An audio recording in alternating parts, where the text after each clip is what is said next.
In this video, we are going to look at different types of polygon angles, but we're going to focus on exterior angles. So first, let's look at central angles. You can see it in this diagram. This polygon's got a central angle here labeled angle 1. It's at the center of the shape. An interior angle is inside the shape, but it touches a vertex instead of being at the middle. Here we've got an exterior angle, which is labeled 3. It's on the outside of the shape. A key thing to know about exterior angles is that exterior angles are always an extension of a side length. So if we look at this side right here, we basically just took the side length and extended it outside the shape, and the angle in between that extension and the shape is your exterior angle. We are going to use this website to demonstrate how exterior angles work. So here we've got a picture of a triangle, and we've got 3 of the exterior angles labeled. Now you can see that each of these exterior angles is 120 degrees, so we're going to see what happens when you add them together.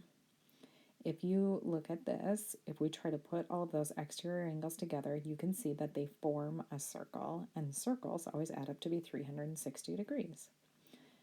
If we wanted to check the same thing for a quadrilateral, you can see that if we put all of those angles together, again, they form a circle. They add up to be 360 degrees. If we did the same thing for a pentagon, we can put those angles together, and you can see that those also add up to be 360 degrees. Now, you might wonder what happens if we take some of these angles, and instead of doing a regular polygon, if we change the angles in the polygon. So I'm going to adjust this pentagon here so that the angles are not all the same size. So now all of our angles are different sizes, but even so, if I put all those exterior angles together, they still are going to give me 360 degrees when I combine them all.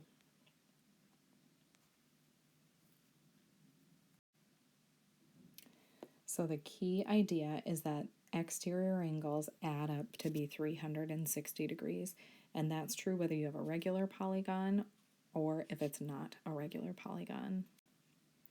So let's try a couple of examples. The first one we're going to do is a regular polygon. So here we're looking at a regular hexagon with an exterior angle that's equal to x. We know that the number of sides of this polygon is 6. So all we have to do is 360 divided by 6. The angles on the exterior are all going to add up to be 360, and since they're all the same size, we can just divide by 6 and get our answer. If we wanted to do a problem like this, where we've got 2x plus 4, we still know that there's 6 sides, so we're still going to start by doing 360 divided by 6. Each of these exterior angles is going to add up to be 60 degrees. We just have an extra step to solve for x. We're going to set up an equation where we're using the exterior angle of 2x plus 4. So we're starting with that here, 2x plus 4, and putting it equal to 60, since that's how big each exterior angle is. If we solve that equation, we're going to figure out that x is equal to 28. So no matter what type of polygon you're looking at, the exterior angles are always going to add up to be 360 degrees.